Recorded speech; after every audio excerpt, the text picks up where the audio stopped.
ही कोल्हापूरमधली दृश्य आपण बघतोय। कोल्हापूरमध्ये सुद्धा वाजत गाजत गणपती बाप्पाला निरोप दिला जातोय। मात्र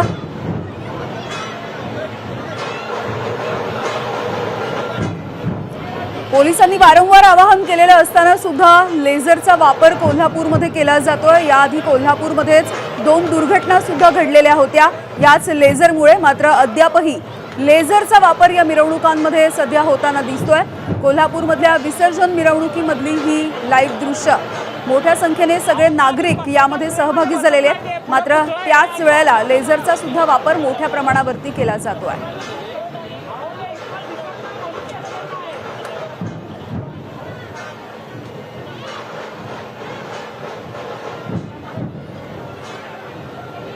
तर संपूर्ण राज्यभरामध्ये गणपती बाप्पांना वाजत गाजत निरोप दिला जातो। त्यापैकीच एक कोल्हापूरमध्ये सुद्धा मोठ्या प्रमाणावरती सगळा जनसागर रस्त्यावरती उतरलेला आहे।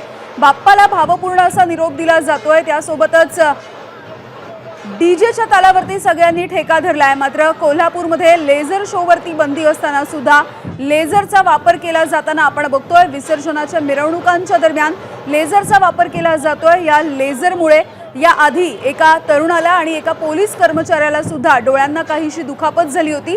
मात्र अद्यापही लेझर याचा वापर केला जाताना आपण बघतोय। लेझरची बंदी झुगारून हा लेझर शो सध्या सुरू आहे।